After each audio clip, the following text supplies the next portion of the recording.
ہمارے line agencies تھے جس میں مختلف ٹی ایم ایز ہیں، public health engineering department and W F P ہے، اس طرح سے local government A J K, public health engineering department A J K, تو مختلف 30 سے 32 لائن ایجنسیز تھیں، اور اسی طریقے سے 30 کے اراؤنڈ ہماری جو این جی اوز تھی کام کر رہی تھی ہمارے ساتھ.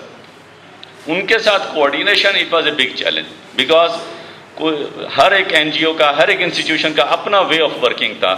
تو to implement a uniform policy اور یونیفارم ڈیزائن کرائٹیریاز امپلیمنٹ کرنا it was a big challenge. Next come back, اس کو ہم نے ان دونوں چیلنج کو وی ٹرائیڈ اور بیسٹ کہ لوکل لائن ایجنسیز کو، لوکل کمیونٹیز کی انوالومنٹ کی جائے. وی ٹرائیڈ اوور بیسٹ کہ جی لوکل کمیونٹی کی پارٹیسپیشن ہمیں ملے، اور وہ that was one of the reason کہ ہم we are at the 80% of the physical progress. پھر مختلف این جی اوز کو، لائن ڈپارٹمنٹس کی کوآرڈینیشن کے لیے we form core groups and general advisory groups, جن کی ریگولر میٹنگ شروع میں پہلے 1-2 سال میں ریگولر منتھلی میٹنگ. اگر some of the old partners if they are over here they might remember کہ جی ہم بڑی ریگولر ایک کوآرڈینیشن میٹنگز ہماری ایرا لیول پہ، پیرا لیول پہ، ڈی آر یو لیول پہ، اور ایون لائن ایجنسیز کے لیول پہ جا کے ہوا کرتی تھی، ٹو ٹرائی ٹو انڈرسٹینڈ کہ جی کیا پالیسی کیا ہے. بہت ایک سال میں تو یہی کنفیوژن رہی کہ ڈی آر یو کیا ہے، پیرا کیا ہے، اس کی رسپانسبلٹی کیا ہے، ایرا کی رسپانسبلٹی کیا ہے. سو اس کے لیے ہم نے یہ کوآرڈینیشن میکینزم ڈیوائز کیا. نیکسٹ، ایک اور بڑا چیلنج ہمارا یہ تھا کہ when we talk about build back better, ERRA کا ایک سلوگن آپ سب نے تقریباً سنا ہوگا. تو how to maintain the water quality, جو ہم واٹر سپلائیز اسکیمز ریہیبلیٹیٹ کر رہے ہیں، how to maintain the water quality not only in the present situation, لیکن in a long term manner ہم کیا اس میں بلڈ بیک بیٹر کے کانسیپٹ میں لا سکتے ہیں. اور دوسرا یہ تھا کہ how to maintain, how to provide adequate water quantity to the consumers. چونکہ ڈے بائی ڈے آپ کے ڈفرینٹ فیکٹرز ہیں، آپ will discuss in the later stage کہ جی یہ ایک چیلنج آ رہا تھا کہ واٹر کوالٹی کی سسٹینیبلٹی اور واٹر کوانٹٹی کی. تو واٹر کوالٹی کے لیے we came up with a water quality improvement and promotion of hygiene project, واقف پروجیکٹ، جس کا COMSATS is one of the partner organisation, جس میں کمپلیٹ سینیٹری انسپیکشن کی گئی ہے جتنے بھی واٹر سورسز تھے 4000. اور اس کے جو ریزلٹس آئے اس کی بیسس پہ جو واٹر سورسز پہ امپرومنٹ ہو سکتی تھی، that improvement is ongoing process at the moment. اور واٹر کوانٹٹی کے ایشو کو ایڈریس کرنے کے لیے we came up with the idea of rain water harvesting. چونکہ اور تو ہمارے پاس کچھ نہیں تھا، واٹر سورسز تو وہی تھے جو ہیں، اس میں ہم اور تو کوئی بڑھا نہیں سکتے تھے. So we came up with the idea why not to promote rain water harvesting to supplement and to provide an alternate solution. Next, واقع پروجیکٹ کی اس کو کوئکلی نکل جائے گی. نیکسٹ چلے جائے. Next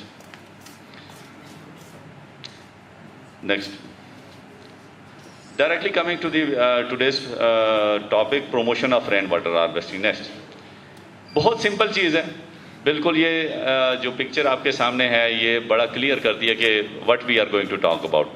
we are at the moment we are talking about roof top rain water harvesting. اس کے علاوہ بھی ہے انڈر گراؤنڈ ریچارجنگ بھی ہے، ڈفرینٹ میتھڈس ہیں، we will discuss later, but mainly today we are talking about roof top rain water harvesting. تو گھر کی چھت سے سمپل ہم نے پانی لینا ہے جو قدرت کا ایک بڑی نعمت ہے ہمارے پاس ہے، لیکن we are not taking advantage of that. Next, پہلا کوشچن یہ آتا ہے کہ جب ہم بات کرنے شروع کی ہم نے 3 سال پہلے اس کے اوپر، تو بڑا جنرک سا کوشچن آتا ہے کہ وائی رین واٹر ہارویسٹنگ ان لش گرین ایریاز. یہ علاقے تو اتنے ہیں، یہاں پہ پانی کا کوئی ایشو نہیں ہے، یہاں بڑے چشمے ہیں، یہاں پہ دریا بھی بہہ رہے ہیں، بڑی صاف ستھری جو نا وہ نہریں بھی بہہ رہی ہیں، بالکل نالے جو بہتے ہیں، بڑا صاف ستھرا پانی ہے اور پانی بہت ہے. چونکہ اسلام آباد میں بیٹھے ہوئے یا کراچی میں یا لاہور میں بیٹھے ہوئے بندے کو اس کے ذہن میں یہی آتا ہے کہ کشمیر میں پانی کا پرابلم ہو سکتا ہے، ہزارہ میں پانی کا پرابلم ہو سکتا ہے. نو. تو بڑا ایک مسکنسیپشن ہے ان علاقوں کے لیے کہ ان علاقوں میں پانی کی تکلیف نہیں ہے، جو کہ ادروائز ہے آل ٹوگیدر. اور سیم یہی کاؤنٹ کیا جاتا ہے کہ ان علاقوں میں جو پانی ہے وہ بہت صاف ہے، نہ کوانٹٹی کا ایشو ہے نہ کوالٹی کا ایشو، جبکہ دونوں چیزیں. نیکسٹ، اب اگر آپ دیکھیں تو مئی اور جون اور October and November, these are 2 spells جب آپ اگر ان علاقوں میں جائیں، دیہات میں چلے جائیں، تو آپ کو خواتین وہ گھڑے لے کے نظر آتی ہوں گی کہ وہ جو چھوٹے چھوٹے واٹر سورسز ہوتے ہیں وہ سوکھ جاتے ہیں، اور وہ واٹر سکیرسٹی کا ایشو پھر آپ کو سامنے آتا ہے. سیم واٹر کوالٹی کا ایشو کب ہوتا ہے؟ جب رینی سیزن ہے. جب رینی سیزن ہے تو آپ دیکھیں گے particularly in March and April and July August جب مونسون آتا ہے تو تمام میکسیمم آپ کے جو واٹر سورسز ہیں دے گیٹ پولیوٹیڈ، اور آپ کا ڈائریا اور یہ اس طرح کی آپ ایپیڈیمکس جو نا بڑے کامن فینومینا بن جاتا ہے. نیکسٹ، یہ کچھ آپ دیکھ لیجئے کہ واٹر سکیرسٹی، یہ پکچرز آپ کو بتائیں گی کہ جب آپ کا تھوڑا سا بھی ڈرائی اسپیل آ جائے تو یہ ان علاقے کی خواتین اور لوگوں کو کیا تکلیف ہوتی ہے. نیکسٹ، کچھ ایسے فیکٹرز ہیں جو ہمیں یہ کمپیل کر رہے ہیں کہ we need to think about some alternative supplementary solution. اس میں نمبر 1 آپ دیکھیں کہ 1950s میں پاکستان میں پر کیپٹا جو پانی کی اویلیبلٹی تھی اٹ واز 5300 کیوبک میٹر، جو کہ آج صرف 1100 کیوبک میٹر رہ گئی ہے. اس کی ڈفرینٹ ریزنس ہیں، لیکن ڈے بائی ڈے ہم واٹر اویلیبلٹی ہماری کم سے کم ہوتی جا رہی ہے. اس کے علاوہ ایک دوسرا فیکٹر یہ ہے کہ امپرووڈ لیونگ سٹائل.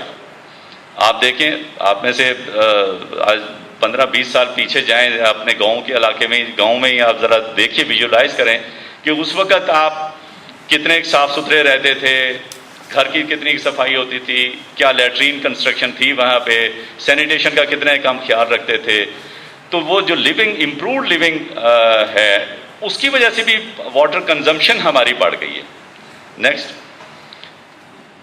اس کے علاوہ ارتھ کوئک افیکٹڈ ایریا میں ایک دم سے آپ کا ریکنسٹرکشن اینڈ ریہیبلیٹیشن ایکٹیویٹیز جو جنریٹ ہوئی ہیں، جیسے میں نے کہا ہزاروں بلڈنگز بن رہی ہیں، ہزاروں روڈز، کلومیٹر روڈز بن رہی ہیں، اور اسی طرح سے لاکھوں گھر بنے ہیں، ہمارے 4.5 لاکھ سے زیادہ گھر بنے ہیں. تو every construction activity requires water, brick and water activity. تو ایک دم سے ایکسپونینشیل انکریز ہوئی ہے ان علاقوں میں پانی کی ڈیمانڈ کی.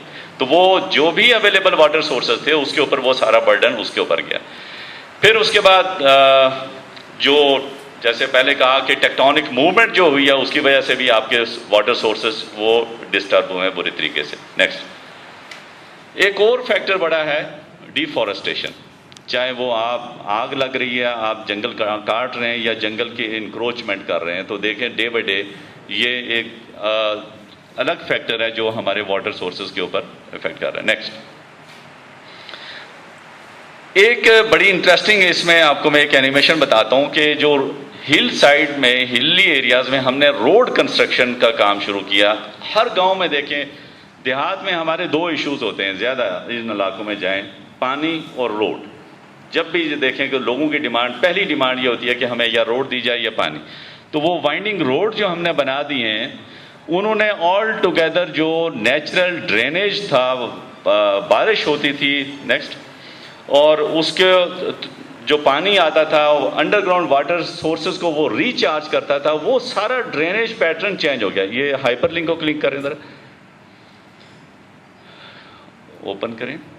یہ دیکھیے کہ سمپل یہ اینیمیشن سے کہ جو پانی اوپر سے آتا تھا، یہ روڈ کنسٹرکشن ہونے کی وجہ سے آل ٹوگیدر جو ڈاؤن ہل سائڈ پہ ہمارے واٹر سورسز تھے، اب یہ ان میں نہیں جا رہا بلکہ ڈرینیج ہو کے ایک سائڈ پہ نکل جاتا ہے پانی.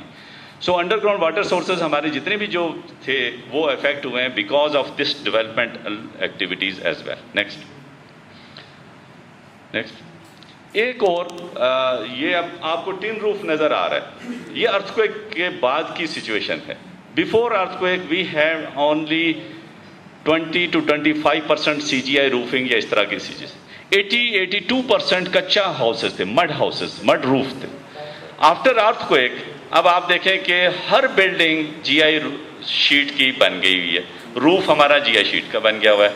اب یہ جو GI شیٹ ہے، یہ اس کے اوپر ایک قطرہ بھی پانی پڑے تو وہ بڑا کوئکلی واش آؤٹ ہو جاتا ہے، فلیش آؤٹ ہو جاتا ہے.